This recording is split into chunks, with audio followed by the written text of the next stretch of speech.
Think Forward. Think Research Channel.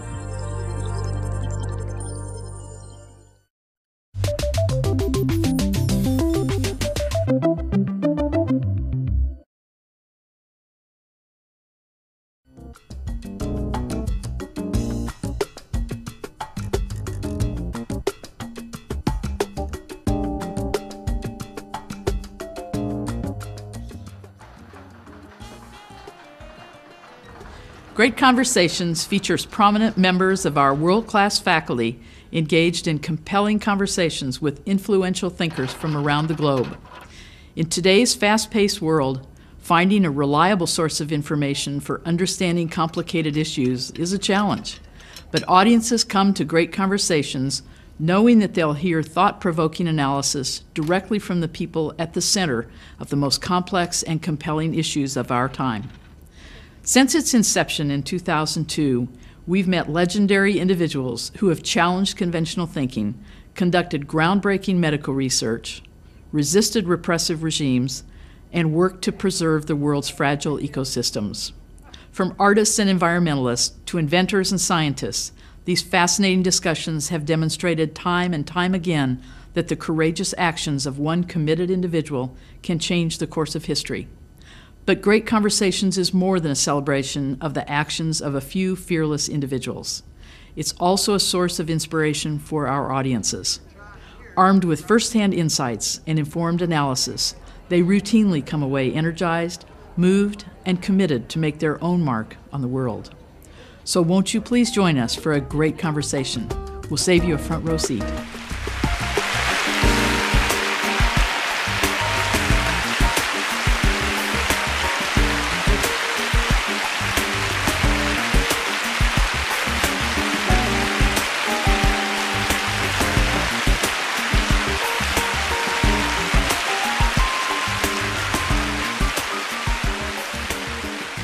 Thank you so much. Thank you to Dean Nichols and to the center here for hosting us on this very exciting, interesting occasion.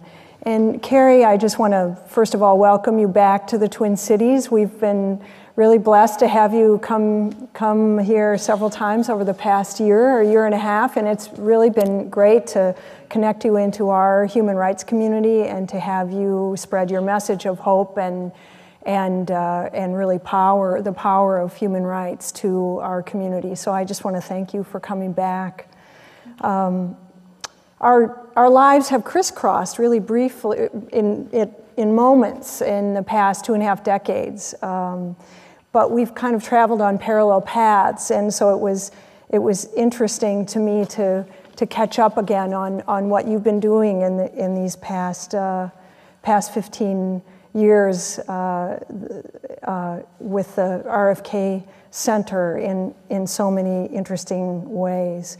I've really long been an admirer of your work, and especially find it compelling the way that you use your personal credibility and your privilege and your networks to support the people who are the most vulnerable in the world, and yet the ones who in their own way are really standing up to make a difference. And what they need is a connection to the broader human rights community, and you have really provided that. And so I just want to first off thank you for your leadership in that area.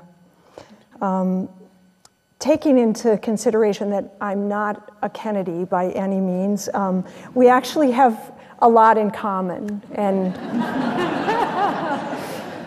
it's fun to think through the list. We were both raised in big Catholic families, though mine was only about half as big as yours, so it wasn't really very big.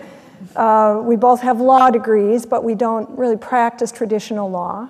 And we both started working in the early 80s at a particular moment in human rights history that I think was very compelling for our generation. And there are a lot of us who are now leaders in NGOs and in academia who got their start out of those troubled times of the 80s. Your first experience was working in Amnesty International as a college student. My first major human rights experience was in Chile in 1982 during the era of the Pinochet dictatorship, again with friends from college years. We've both been involved in founding NGOs that work on human rights and NGOs that have taken on a life of their own and lived beyond those initial ideas, though I hope to get a chance to explore some of the motivations. We're both women leading organizations in a field where when we connected very early on, we were among the very few women in the room. And we're both mothers of 3 children. And we both love Minneapolis. Oh, there you go. So enough with the connections.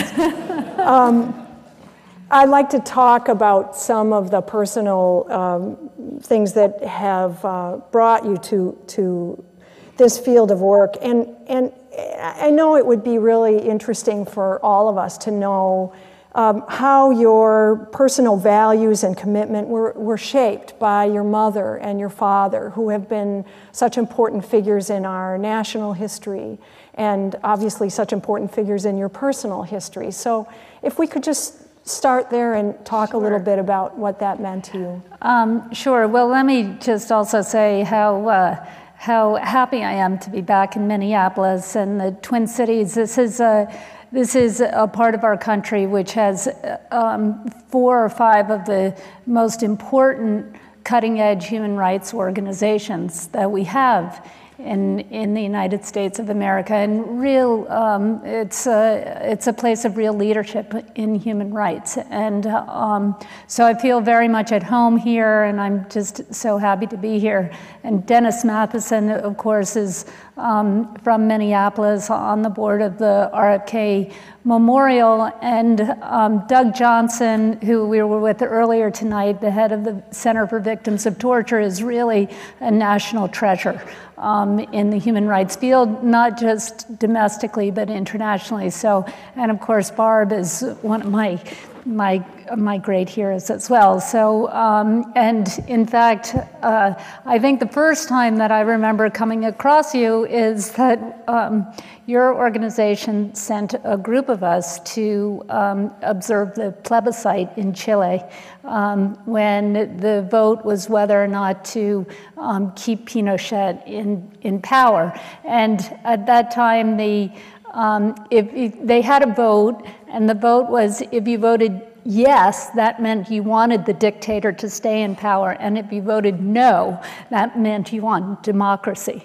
And it was really quite an extraordinary moment. But I have this wonderful poster in my daughter's room, which is bright and yellow and happy, and it says no.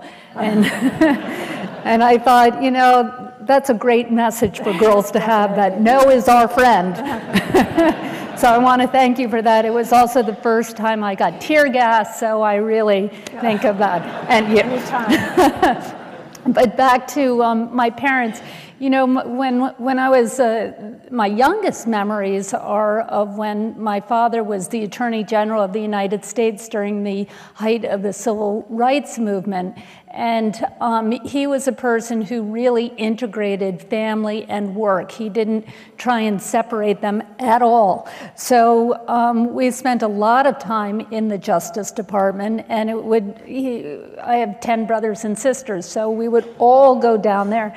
And it wasn't just us, it would be the 10 brothers and sisters and the 3 or 4 dogs, and a football or 2. And so we spent a lot of time there, and the people who were leading the Civil Rights Department of the Justice Department, Burke Marshall and John Siegenthaler and Nick Katzenbach, were at our house every night at dinner and all weekend long, playing with us and talking about the issues of the day. So it was really something that was integral and which I grew up with. And I remember when I was about 5 years old, when you learned to tie your shoes. that if I put my left shoe on first, I made sure that I tied my right shoe first because I wanted there to be equality and justice. I mean, where do you get that from? But from your parents. And so I think that it was no big surprise in the end. Plus, I had 7 brothers, and that really focuses the mind on the need for human rights. Fairness is an issue, right? Yeah. As you know, coming out, and then the other thing that you mentioned, Barb, that we have so much in common is growing up as Catholic. And when I was growing up, when we were growing up in the 1960s and 70s, the Catholic Church was very, very, very involved in social justice issues, and particularly in the 80s, you know, the Catholic nuns who were killed in El Salvador, and then the Jesuit priests. That was part and parcel. And when I was growing up, being Catholic meant being a Democrat, being a Catholic, being Irish, and being in politics were all the same thing. And so that's really, I think, was the beginning of my interest in these issues. And then when I was, as you mentioned, when I was a sophomore in college, I took a summer internship at Amnesty International, and I documented abuses committed by U.S. immigration officials against refugees from El Salvador. And I was so horrified by what my country was doing to these people who loved America and who were seeking refuge in our country. And I wanted to put an end to it. And through organizations like Amnesty International and Human Rights First and Human Rights Watch, I learned how. And that's what started my work in human rights. That's great. To talk a little bit about that, that leap that you made from tying your shoes into deciding that that human rights was an issue that you cared about, and how did that personal transformation happen for you? Well, I have to say that it wasn't that I thought what I need to do is work in international human rights. In fact, I was looking for a summer internship, and I had a very specific set of criteria because I had been an intern many times in other organizations. And I really hope the students in the audience will listen closely to this because I felt like I really wasted my time in different organizations and that I wasn't really helpful to them or to me. So I set out to find a organization that I could put my heart and soul into and that would give me a specific assignment so that at the end of the summer I would have a concrete program that I had started and completed, and was not just answering phones and filing.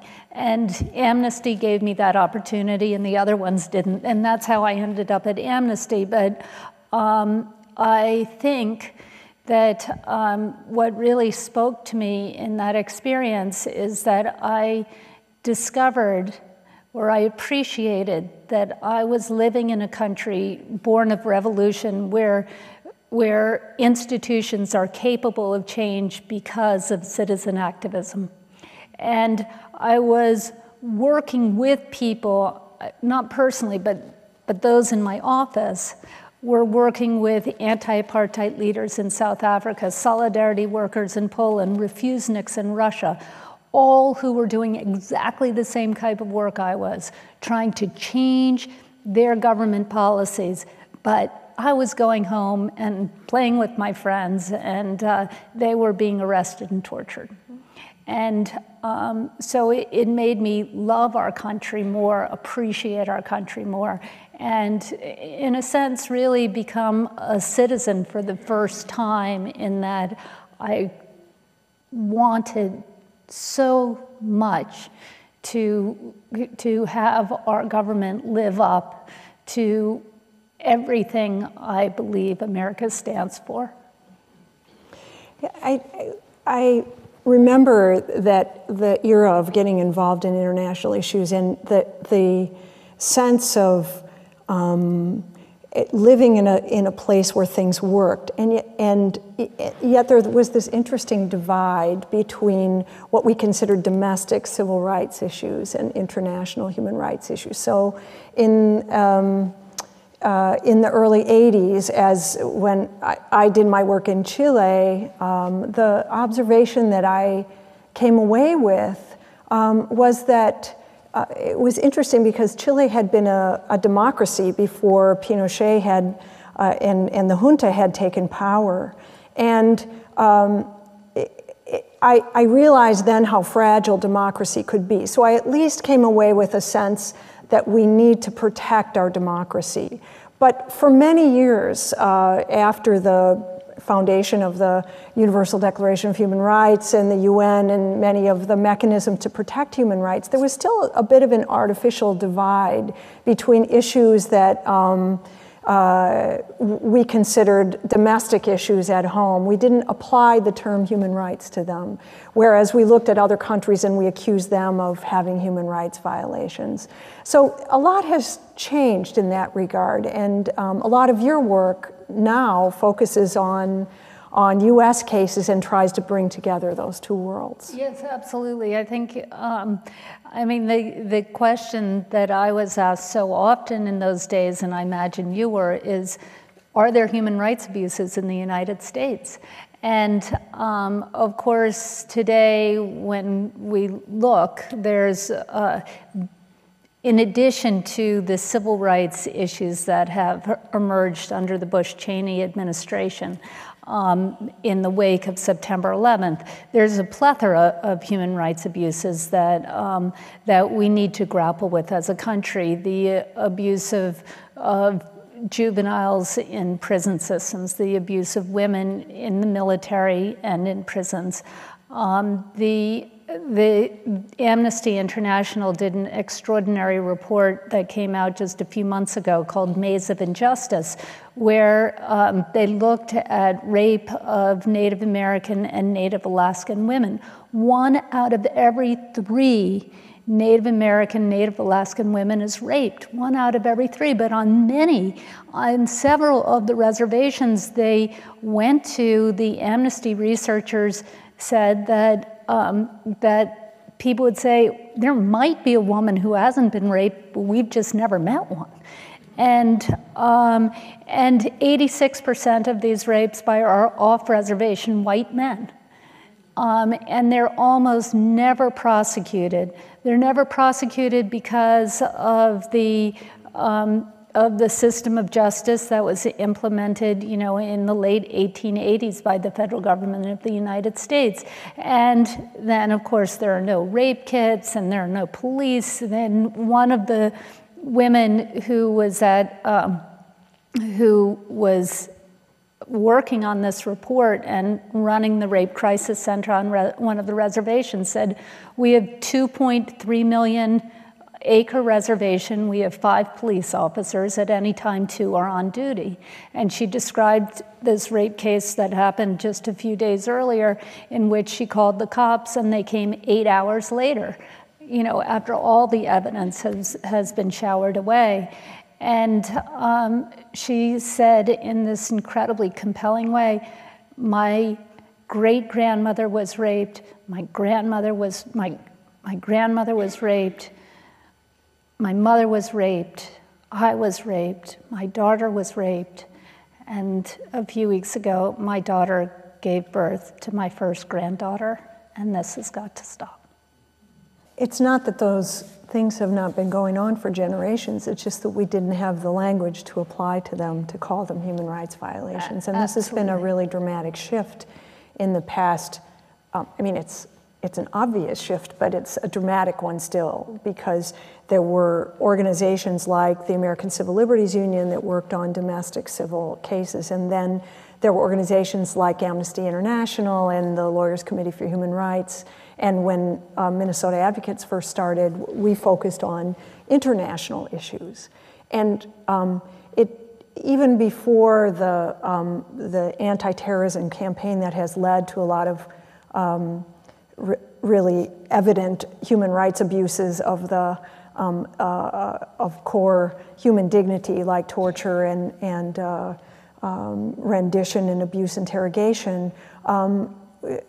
Even before that, the human rights community began to discuss using the human rights framework to analyze the rights of people living in the U.S. With regard to their government's actions or inactions. So this has been a significant shift for us, I guess. It has been, and of course we, at the Robert F. Kennedy Center for Human Rights, we're now working with a group on the right to housing in the wake of Katrina tragedy, and then we are also working with the Coalition of Immokalee Farm Workers in South Florida. This is a group, this is sort of this generation Cesar Chavez, but it's a group of farm workers. About 50% of them are either U.S. citizens or have working documents here. There are about 10,000 of them altogether, and over the last decade, they have successfully brought 5 cases of slavery to conclusion, and over 1,000 people have been emancipated from slavery in South Florida. These are federal Justice Department prosecutions and convictions on slavery in the United States. And they have not had a real wage increase since the late 1970s. Right now, we're in the midst of negotiations with Burger King because Burger King is refusing to give them the wage increase they're asking for, which is a penny more per pound of tomatoes picked. And it would cost Burger King a total of $200,000 per year to grant them that increase. So you just kind of wonder what is going on in corporate America when that is the issue that we're up against. But you're right, there are human rights abuses that the international human rights community is now focusing on in the United States. And I would say more broadly, one of the places that we as a human rights community are really expanding is that we traditionally really only focused on political rights, and now much more on economic, social, and cultural rights, which is a sea change for the community. That's great. We'll get into some of those cases, but you mentioned the Robert F. Kennedy Memorial Human Rights Center, which is what you really founded in 1987. There had been an RFK memorial since your father's assassination, is that right? When my father died in 1968, his family and friends came together and decided to create not a monument to him, but a living memorial, something that would carry forward his unfinished work and look at his values and vision and apply them to the social justice issues that are on the national and international agenda of the day. So the memorial existed for many, many years, and then in 1983, we started giving the Robert F. Kennedy Human Rights Award to somebody who's sort of the Martin Luther King or Robert F. Kennedy of their country, somebody who stood up to government oppression, faced imprisonment or torture or death for basic human rights. And then a few years after that, we started the RFK Center for Human Rights, where we don't just give the award and walk away, but we partner with the Human Rights Award laureate, and we develop programs to enhance their work on the ground in their countries when that's what they need and ask for, or working with Congress and the international organizations, the United Nations, the ILL, et cetera, to tie aid and trade and other international agreements to human rights improvements. I think that's been a really unique and important strategy, and one ahead of its time in some ways. I think that a lot of the instinct of US-based human rights groups was to go and do the work themselves. But what the RFK Center has done is to partner with these organizations and to give them support because they're the real experts and the leaders in their own communities. Right, that was absolutely the idea. And when this started, first of all, there weren't a lot of human rights groups out there, but the ones that existed had an agenda. For instance, they would work on a particular issue and say, we're going to go and work on this issue. For instance, Amnesty worked primarily on stopping the death penalty and gaining the release of political prisoners around the world. So, which is incredibly important piece of work. Whereas our approach was to identify the agents of social change in their countries and then ask them what they needed and then work to enhance that. So tell us what you've learned from that experience. What have been some of the success stories about those partnerships? Well, I mean, for me, the successes that I always feel best about is when somebody is released from prison. But I'll give you an example that illustrates sort of some of the work we've done. And this we did a few years ago in Malawi. Now, actually about 10 or 15 years ago now. But so this was, huh? Time passes quickly. Time passes quickly, yeah. But I think it's a good illustration of the work that we would do. Malawi was a country that was under a dictatorship. Most people haven't heard of it because they didn't allow any press in for about 30 years. It was under a dictatorship for about 35 years, something like that. And there was a young man who was working for independence in the 1950s called Chukufu Chihana, and he was imprisoned by the British who were controlling the country at the time. And then they got independence, and he started working on students' rights, and he was imprisoned by Banda, who then became the head of state. And then he got out of prison, and he started working on human rights and labor rights, and he was imprisoned again and threatened with death, and then Banda banished him. And he went to London and got an advanced degree at the London School of Economics and ended up at the ILO, the International Labor Organization, which sent him back to Southern Africa, and he became the head of a labor union which was in 12 Southern African countries. And at about the time, about 13 years ago, when Mandela was becoming president of South Africa, Chukufu Chihana announced he was returning to Malawi to bring about a democratic reform. And Banda, then still the dictator, said Chukufu Chihana and anyone like him will be meat for the crocodiles, that was his press release. And that was the common way that they got rid of political opponents. And Chihana got on a plane and flew to Malawi, and as he walked off the plane onto the tarmac, he was immediately imprisoned and given a life sentence. And so we gave him the RFK Human Rights Award, and we communicated with his family, what do you want us to do? And he said, well, I'd like to get out of prison and I'd like democracy. Okay, so then we started working on this. So we went to the United Auto Workers, and they sent a lawyer to represent him in Malawi, who incidentally was arrested, but eventually got out of prison and did represent him. And then we went to one of the other labor unions in the AFL-CIO, and they sent postcards to every single member of their union in the United States demanding Chihana's release and demanding democracy in that country, a vote.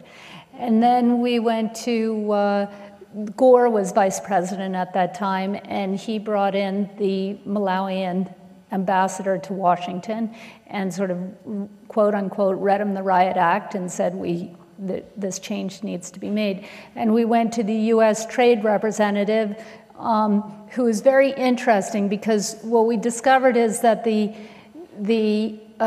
all of the tobacco concession in Malawi the entire concession was owned personally by Banda, and it was all bought by Virginia tobacco companies. And so the U.S. trade representative said that he was going to make the tax so high that they couldn't sell it until Chihana was released. And then we went to the World Bank and to the U.S. Senate, and they both agreed to put restrictions on aid to Malawi until Chihana was released, and that they had a vote. And of course now, so we're all doing all this, and there are a lot of other human rights organizations in other countries that are similarly putting pressure on them, and most especially the people of Malawi are doing this. Putting pressure domestically. And about 6 months later, at 6 a.m., he walked out of prison a free man, and at 7 a.m., they went to polls for the first time in 35 years. And now they have a sort of semi-democratic form of government. So that was an example of putting lots of pressure in different places to try and create change in a particular country. And while it centers on one person who is undoubtedly a courageous and great person, it has that one person is symbolic about the entire change that takes place. Yep. Well, your latest work has been around these using these individuals who have who stand up so courageously to make a difference. And this is the Speak Truth to Power book, that this incredibly wonderful and beautiful book, not only in its stories of individuals, but also the compelling photographs by Eddie Adams, and then your ability to weave this together into a story that helps us to make sense of why people stand up in situations of injustice and what motivates them. And I was looking at it again today. I remember seeing the play here in the fall, and which has the backdrop where every single photograph is played, and these photographs say so much about the individuals. They're just, each one of them, a work of art. So it's just a spectacular volume. So I'd like you to talk a little bit first about what inspired you to pull all these pieces together into a book, and what that experience was like. Well, you know, I had been working in human rights for about 15 years at that time, and I noticed that when somebody would say, "What do you do?" and I'd say human rights, and they'd kind of race in the other direction because it's scary. Human rights can be scary. People don't want to know about it. They don't want to hear about the torture and the injustice, and they want to talk about something more pleasant, which is why we have all this crap on television every night. And this is tough. It's hard. It's hard for people to grapple with. So, the thing people always say is, "What keeps you going?"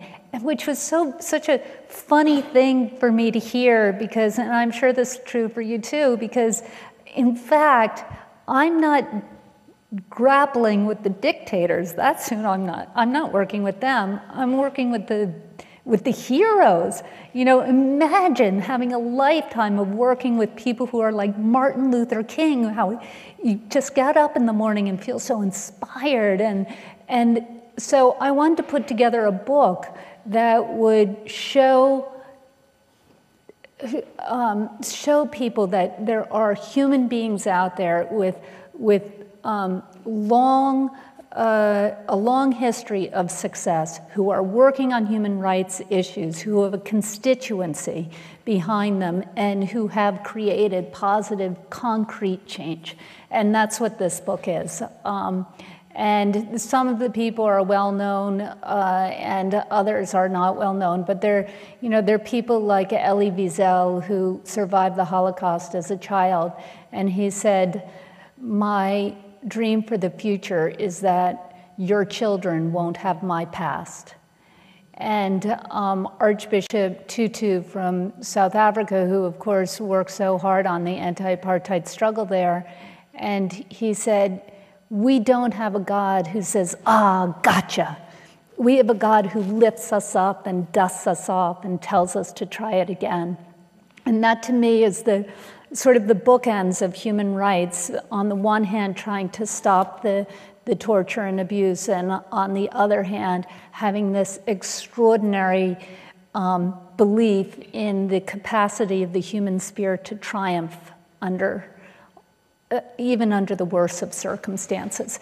And then I wanted also to write this book not only on those issues, but to inspire other people to take up either these issues or whatever issues are important to them and to their community. And one of the people in this book is called Marian Wright Edelman, and she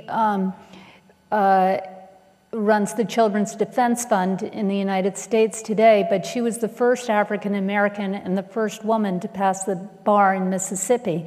And she did that in the 1960s so that she could defend civil rights activists. And she said something so profound. She said, "I was blessed at a young age to find a cause that for me was worth dying for. And that's made every day of my life worth living."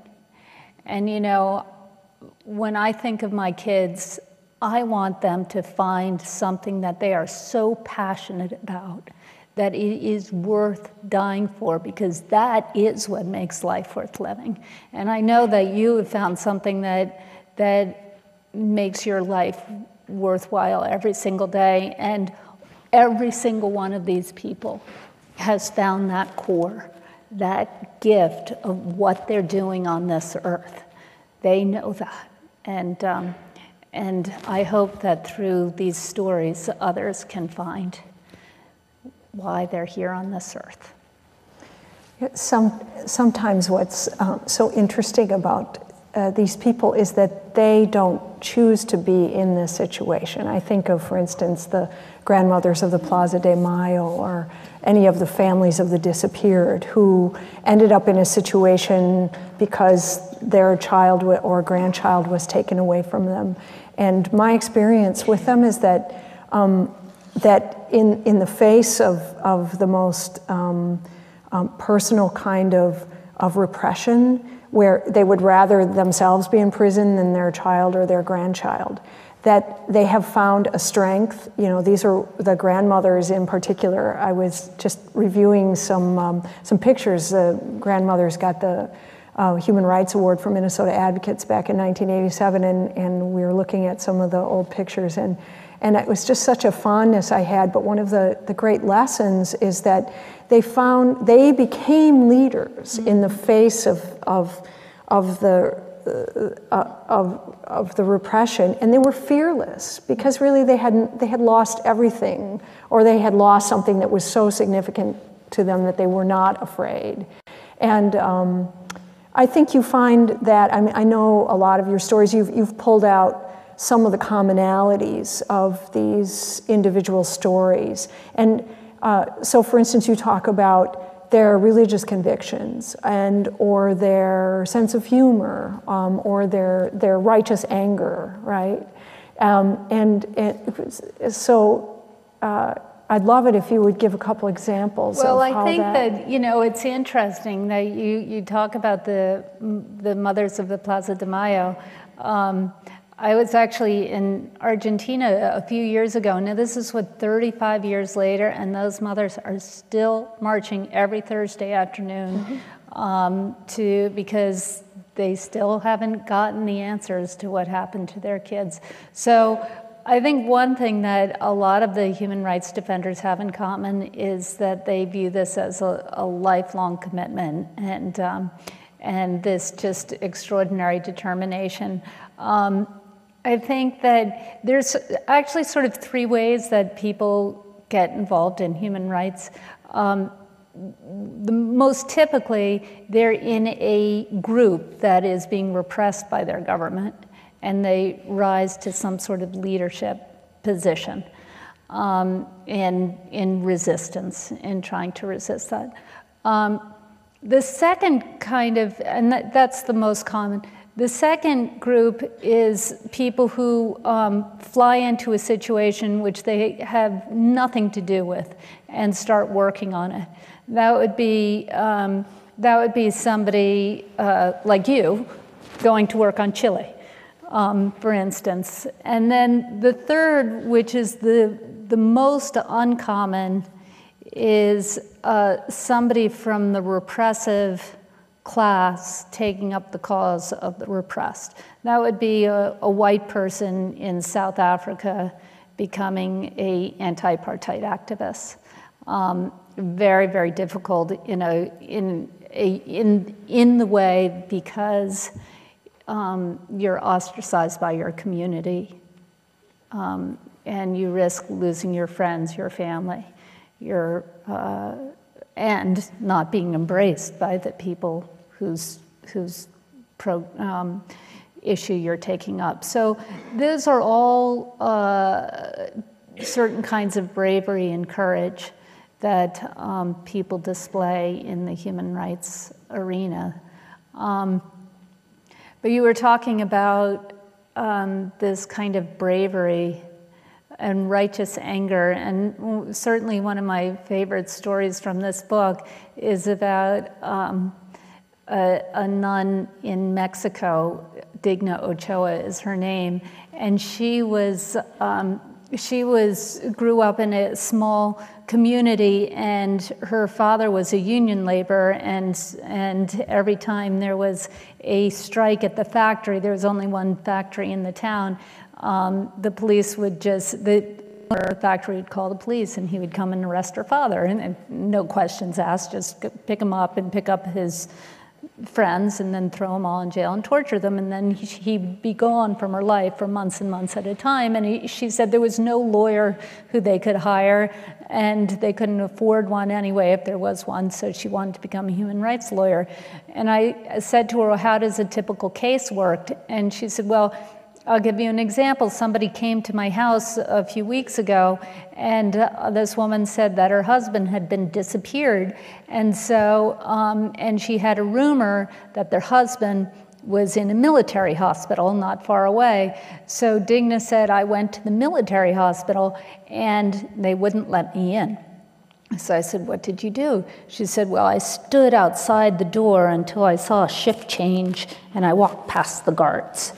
And I said, and then what happened? She said, well, I walked around and then I walked upstairs, and she said that there was one room with a nurse seated outside the door. So she said, I figured that was the room.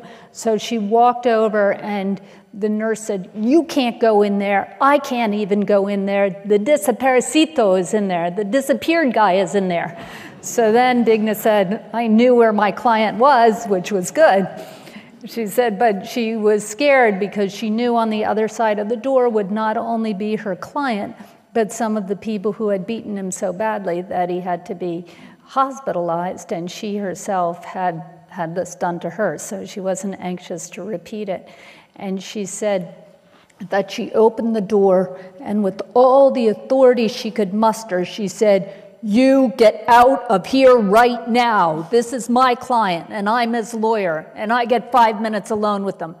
And they left.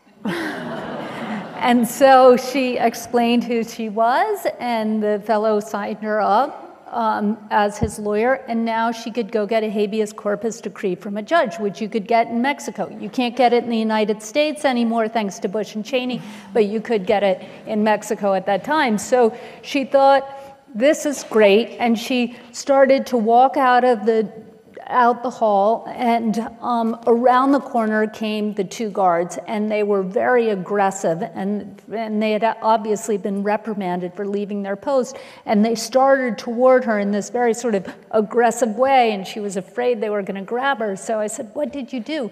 And she said, "I didn't know what to do, so I had to assume the attack position. Hi!" And she said, "I don't know karate. I think I saw it in the movie somewhere." And I said, "What did they do?" "Well, they kind of backed off because they were afraid of me or something. So they backed off, and it gave her a chance to pull herself together, and she ran away." And so I said to her, "Well, where did you get the courage at that moment to enter that room?" And I think she was a nun, and she was very, very demure and she was maybe like 4 feet 5 inches in very high heels, and she spoke very softly like this, not like me.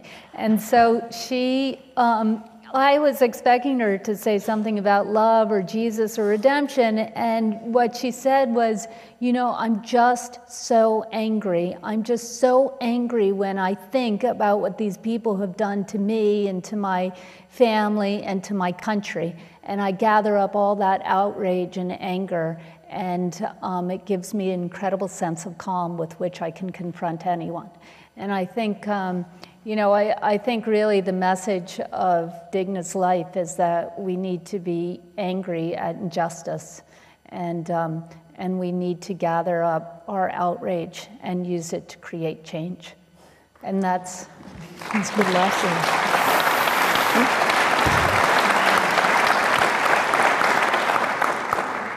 Well, maybe the topic of anger will allow us to transition into talking a little bit about what the past 8 years have meant in terms of human rights abuses by our own government.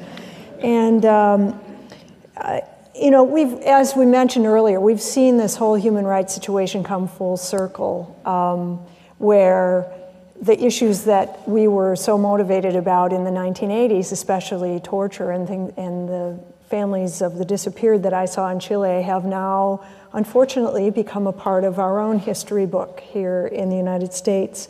I was just in Mexico City last week, and I was doing a training with members of the Commission on Human Rights in Mexico City who are investigators of torture. We spent 4.5 hours doing a strategic mapping process, one of Doug Johnson's brainchilds that I like to implement as many places as I can. After 4.5 hours, we sat back and said, okay, it's time to do an evaluation of this exercise. And the first question was, tell us about what you're doing on the issue of torture in your own country. Mm-hmm. So I, at that point, got out of my rusty Spanish and asked for a translator so I could fully discuss the topic, and talked about the steps that we've taken as a human rights community, that we obviously have used the courts, but the courts are slow, and we've gotten momentum within the legal community to work with us on these issues, but we've also brought new actors to the table, religious communities, former military, retired military, to work on these issues. But it was a very interesting moment to have that discussion after spending all day talking about torture in Mexico. So do you think that the U.S. human rights community has had an adequate response? Have we been able to make some inroads on this issue? And what's the outlook as we look ahead? Well, I don't think it's adequate until we triumph. I really don't. I think that the fact that the United States government allows torture, that the Bush administration, under the Bush administration, they have so narrowly defined torture that anything goes. The official view of torture is that unless an action is equivalent to organ failure, it is not torture. That means you can pull out somebody's fingernails, you can waterboard them, you can attack them with dogs, you can humiliate them, use religious humiliation, do all sorts of, you just think about all of the terrible things you have heard that the Nazis did and the Khmer Rouge have done and happened in Rwanda and Liberia and every place else in the world. And as long as it's not organ failure, then it's okay as far as this administration is concerned. We have got to stop this. So I think that we have taken those steps. I think that the human rights, thanks because of the leadership of people like Doug Johnson and Mike Posner at Human Rights First and Amnesty International, Human Rights Watch, and others, that we will stop official torture in the United States of America by 2010. But that is one day of allowing this to continue is one day too long. And it's, we have torture, we have extraordinary rendition, we have secret CIA prisons, we have people who are disappeared, we have, we have hundreds of people in Guantanamo who we know are innocent. They've only brought charges against 10 people out of the 750 people who are there, and only one of those has actually gotten to court. And so this is insanity, and we know that most of the people who are brought there were brought by posses. So they were told, just go find somebody. If you produce a body, we'll give you $100. My God. You know, it is just so crazy that we're holding people there. A child as young as, I think the youngest is 15 years old, is that right? 15 years old, and we are holding this kid for so long. Well, he's not 15 anymore because he's been there. 15 I know, when that's why I'm just he was picked up. Cynically saying. Right, exactly. So there are, and those are, those are some of the issues that we have to work on. We've suspended the Geneva Conventions. We've suspended habeas corpus for people. We can, under the Military Commissions Act, convict people based on evidence that they're not allowed to rebut, that they can't see, on secret evidence. People are not allowed access to their lawyers. It just goes on and on and on and on and on. And that doesn't even, those are sort of the due process issues. And then there's a whole other plethora of privacy issues that the FBI can now go and send spies into political organizations and church groups without any evidence, any thought that there's even anything illegal going on in those places and political organizations, and that the FBI can now openly look at everybody's library records, anything you've ever charged on a credit card, anything you have ever put up on the internet or looked at on the internet, they have access to. All of our privacy.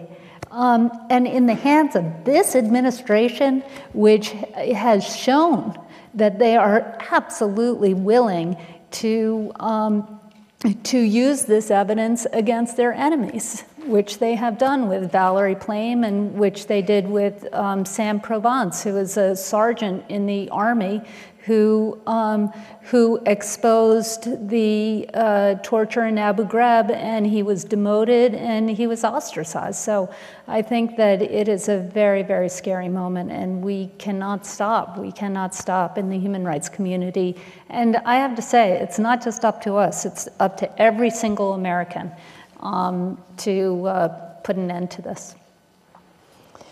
Well,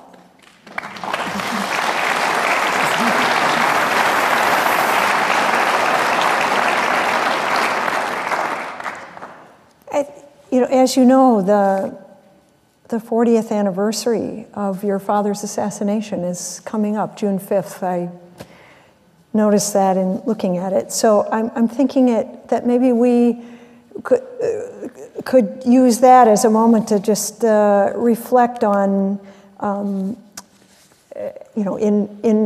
a living memorial of that, to think about what gives you hope as you've had this life that has started in such a dramatic fashion and has moved and seen so much drama through the eyes, so much drama and courage and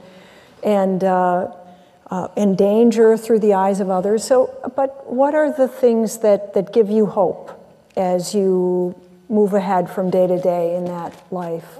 Well, I think of what Margaret Mead said, that don't ever doubt the capacity of a small group of determined people to change the world. In fact, it's the only thing that ever has. And when I look at the world of human rights, it's easy to say, oh my gosh, our world is such a disastrous mess, which it kind of is in a lot of ways.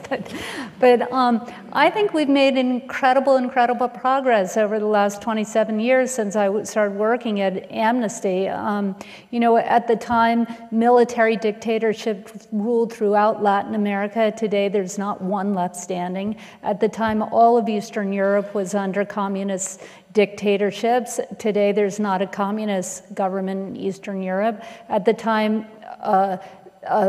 South Africa was at the height of the apartheid struggle. That country has now had a series of freely elected governments elected by a majority of their people. You look at Southeast Asia or look at across Asia, but the Philippines had Marcos, they're gone. Vietnam has opened up significantly. Cambodia has gotten rid of the Khmer Rouge, although they're still struggling there. Indonesia has changed. They're just right across the board. We have had, and we are living for the first time in the history of humanity where over 50% of humanity is living under democracies, so at least elected governments. If that's how you define democracy, which I wouldn't. But I think that a lot of change has taken place, and none of those changes took place because great militaries wanted them to. In fact, in almost every case, armies tried to stop them, and it didn't happen because governments wanted them to. In fact, governments tried to stop them, and it didn't happen because big multinational corporations wanted them to. In fact, in almost every case, the multinational corporations tried to stop them.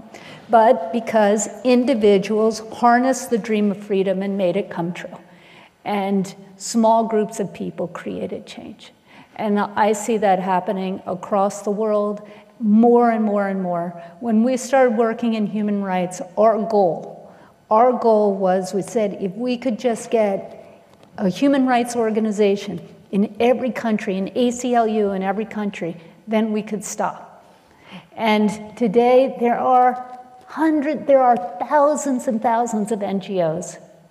And the Women's Rights Convention has been ratified by 185 countries.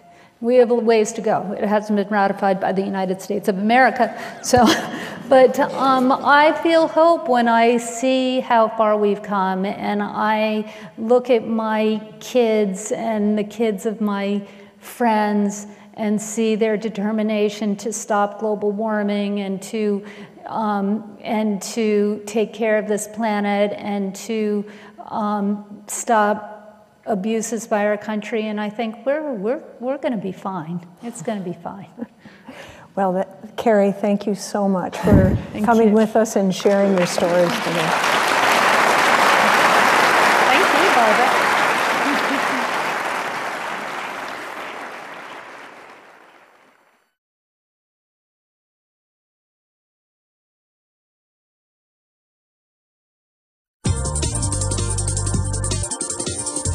Think Forward.